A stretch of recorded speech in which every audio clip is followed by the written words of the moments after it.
श्री ओम करणी श्री ओम करणी श्री ओम करणी श्री ओम करणी। नमस्कार। माता जी ने मद्य निषेध का बहुत ही मजबूत संदेश दिया और माता जी जानती थी कि कलयुग से बचने का यही उपाय है कि जहां जहां कलयुग निवास करे वहां वहां परहेज किया जाए। तो मद्यपान और दूसरा हिंसा। माताजी ने बहुत सावधानी पूर्वक देखा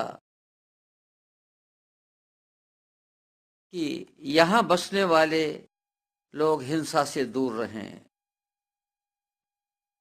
उन्होंने हिंसा और प्रदूषण, पर्यावरण का भी विशेष ध्यान रखा।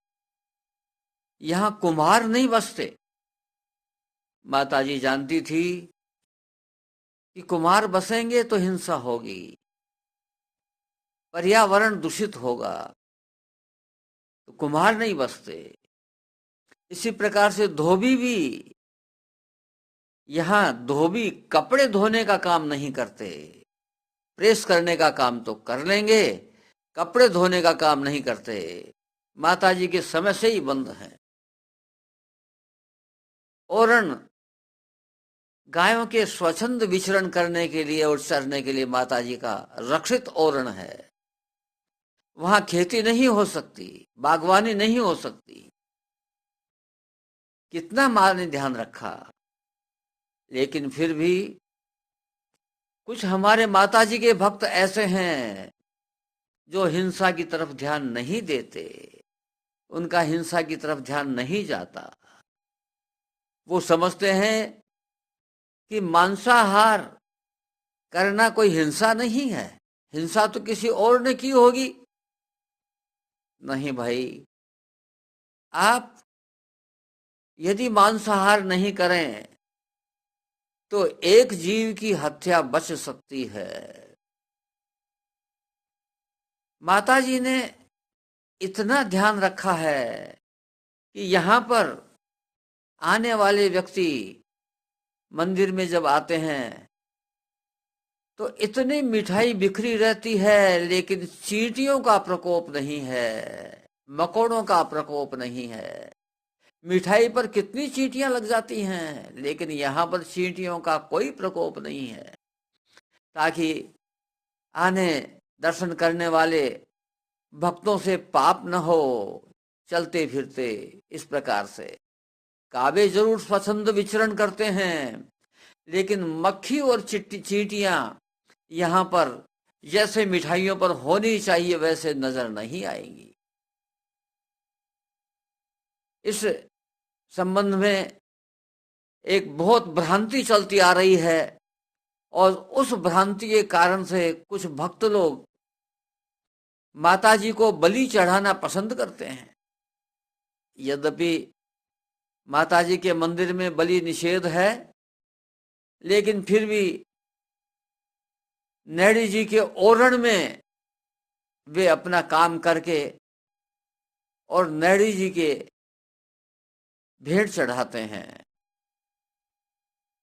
वो भूल जाते हैं कि वो अपने इस काम से माताजी को प्रसन्न नहीं, माताजी को नाराज करते हैं, खिन्न करते हैं।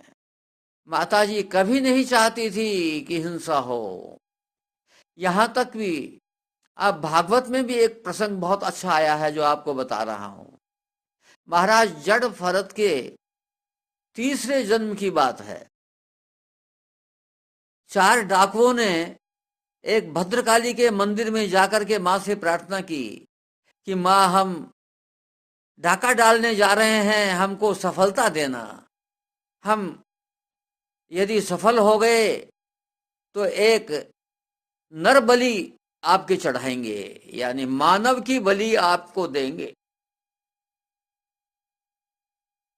डाकू जाते हैं, सफल हो जाते हैं अपने अभियान में, माँ के पास आते हैं, बड़े प्रसन्न होते हैं, माँ से प्रार्थना करते हैं और दो साथियों को भेजते हैं कि भाई पकड़ लाओ किसी को भी। तो उनको तो सुंड मुसुंड महाराज भरत वही मिले। कहा अरे उठ चल। तो महाराज भरत तो ऐसा है कि भाई तुमको चलो तो चलो, क्योंकि जड़ भरत थे ना। जड़ भरत उनका नाम पड़ा इसलिए है कि वो वज्र मूर्खों की सी लीला करते रहे पूरे जीवन भर, कि लोगों को पता नहीं चले कि ये क्या है, इनकी शक्ति का पता नहीं चले, इसलिए उनको जड़ भरत कहा गया है। तो महाराज जड़ भरत को लाया गया भद्रकाली के आंगन में और भद्रकाली के सामने उनके सिर को नीचे लिटाया गया और जैसे ही एक डाकू ने खंजर उठाई और ऊपर हाथ ले गया, इतने में तो भद्रकाली साक्षात रूप से प्रकट हो गई और उसका खंजर लेकर के चारों डाकुओं को समाप्त कर दिया। तो आप देखिए यहां भ्रांति क्या हो रही थी डाकुओं को कि हमको भद्रकाली मां की डाका डालने की इजाजत मिल गई है, हमको भद्रकाली मां की नरबलि की इजाजत मिल गई है, हमको हम नरबलि चढ़ाएंगे मां के तो मां बड़ी प्रसन्न होगी। ये भ्रांतियां हैं। वास्तविकता यह है कि हिंसा से मां प्रसन्न नहीं होती, मां प्रसन्न होती है अहिंसा से। हिंसा को त्याग दो, अहिंसा को अपना लो।